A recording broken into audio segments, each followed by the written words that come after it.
Imagina que eres hincha de un equipo histórico, un equipo que lo ha ganado todo, un verdadero gigante del fútbol. Y de repente, de un día para otro, ves cómo ese gigante se desmorona en el campo, con una apatía que duele más que la propia derrota. ¿Qué pasó? Pues algo así es lo que hemos vivido con Independiente, el Liga de Copas de Argentina, y créeme, lo que ha ocurrido va mucho más allá de un simple partido de fútbol. Para entender la magnitud de la tragedia hay que viajar un poco al pasado. Independiente no es un club cualquiera. Es el Liga de Copas, el equipo que en los años 70 se paseaba por el mundo con una elegancia que asustaba. Aquel equipo de Ricardo Bocchini, donde la pelota no se golpeaba, se acariciaba. En España, siempre hemos mirado con admiración esa capacidad argentina para parir dieces con alma de poetas. Pero lo de hoy, vaya, lo de hoy fue la antítesis de todo eso. Ver a los jugadores deambular por el campo después del primer gol del rival fue como ver un castillo de naipes desplomarse. La desconexión era total. Hacía tiempo que no veíamos a un equipo de esta categoría bajar los brazos de una forma tan evidente.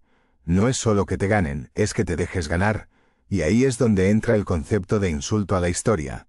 Porque perder, amigos, entra en los planes, pero perder el alma es otra cosa muy distinta. Después del primer tanto, el equipo se convirtió en un absoluto desconcierto. No había líneas, no había presión, no había orgullo.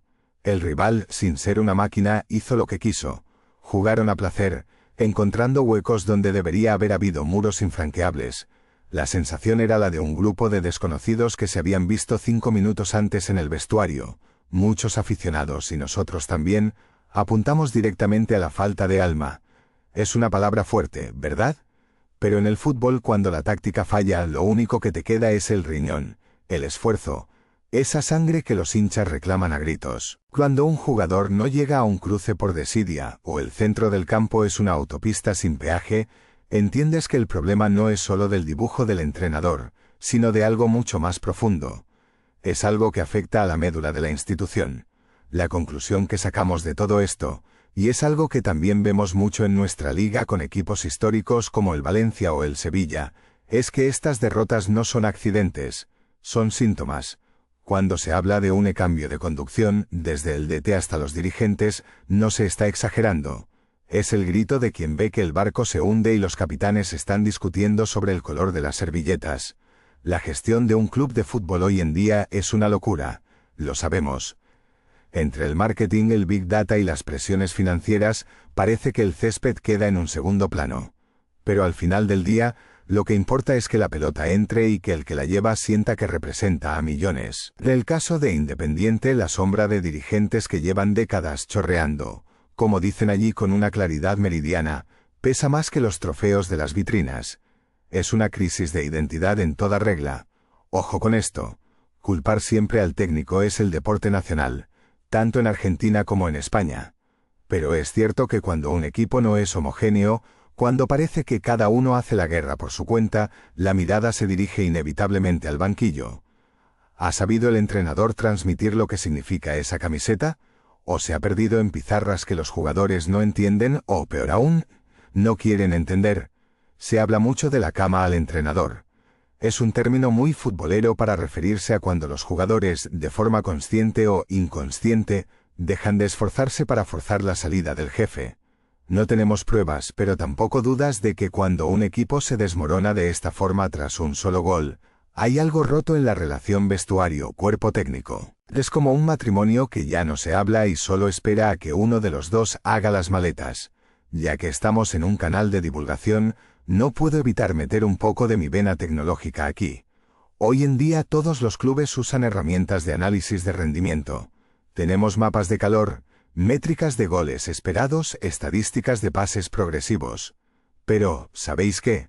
Ninguna inteligencia artificial del mundo puede medir el miedo o la desidia.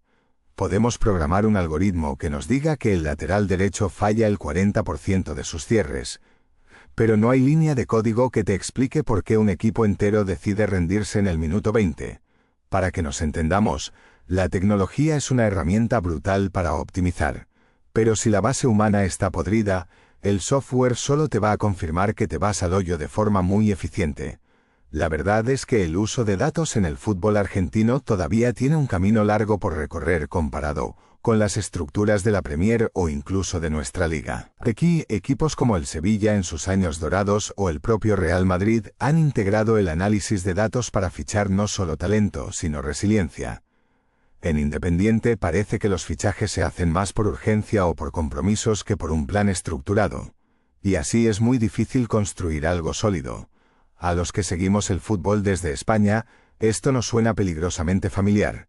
Salvando las distancias, lo que vive Independiente tiene ecos de lo que han pasado clubes históricos aquí.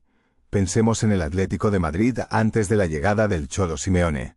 Era el Pupas, un equipo capaz de lo mejor y sobre todo de lo peor, con una directiva que era un polvorín constante.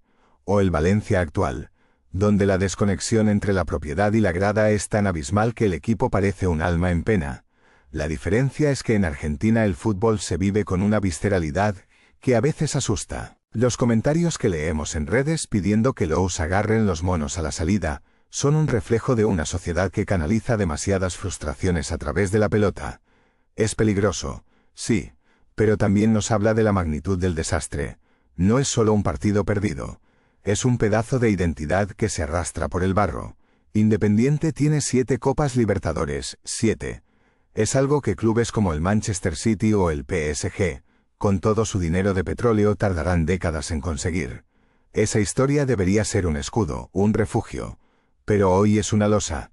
Los jugadores actuales parecen abrumados por el peso de las leyendas que los precedieron. Es curioso cómo funciona la memoria colectiva. Un club puede tardar 100 años en construir un prestigio mundial y solo 10 en convertirse en el hazmerreír si la gestión es nefasta. Duele ver a un grande en estas condiciones. Y no hace falta ser del rojo para sentirlo. Si te gusta el fútbol, te gusta que los grandes sean grandes porque eso es lo que da valor a la competición. ¿Qué sigue ahora? Si me preguntáis a mí, la solución no es solo echar al entrenador. Eso es poner una tirita en una herida de bala. El problema de Independiente es estructural. Necesita una limpieza a fondo, una auditoría no solo de cuentas sino de valores. Para empezar, el club debería mirar hacia adentro, a su cantera y buscar jugadores que entiendan lo que significa el paladar negro. No hace falta traer estrellas rutilantes que vienen a retirarse o a cobrar un último contrato. Hace falta gente que sienta que perder con esa camiseta le quita el sueño. Además, la dirigencia tiene que dar la cara. No vale con esconderse tras comunicados tibios en redes sociales. La transparencia es fundamental en la era digital. Los socios, que son los verdaderos dueños del club en el modelo argentino, merecen saber qué se está haciendo con su patrimonio. Porque al final del día, el fútbol sin los hinchas no es nada más que 22 personas corriendo tras un cuero. La palabra espanto que usaba el autor del artículo es perfecta. Define ese sentimiento de horror mezclado con incredulidad. Ver a Independiente goleado y humillado de esa forma es un recordatorio de que en el deporte, como en la vida, nadie tiene el éxito asegurado por su apellido o por sus glorias pasadas. La historia se escribe todos los días. Y lo que se escribió hoy fue una página negra, de esas que dan ganas de arrancar del libro. Pero ahí está el reto. ¿Será este el fondo del pozo o seguiremos cavando? Espero, por el bien del fútbol, que sea lo primero, porque un mundo donde Independiente no compita con orgullo, es un mundo del fútbol un poco más pobre, un poco más gris. Vaya, que me he quedado a gusto. Pero es que estas cosas tocan la fibra. Ya sea en Avellaneda, en Madrid o en cualquier rincón donde ruede un balón, la dignidad no debería ser negociable. Y hoy, lamentablemente, en el campo, brilló por su ausencia. Esto no es solo una crisis deportiva, es un aviso para navegantes. Ningún club, por muy de copas que sea, es inmune a la mala gestión y a la falta de compromiso. Toca reflexionar y mucho. Si quieres profundizar en este tema y leer el artículo completo que ha inspirado este vídeo, te dejo el enlace en la descripción. Y si te ha gustado nuestro análisis, no olvides suscribirte al canal para no perderte ningún otro vídeo.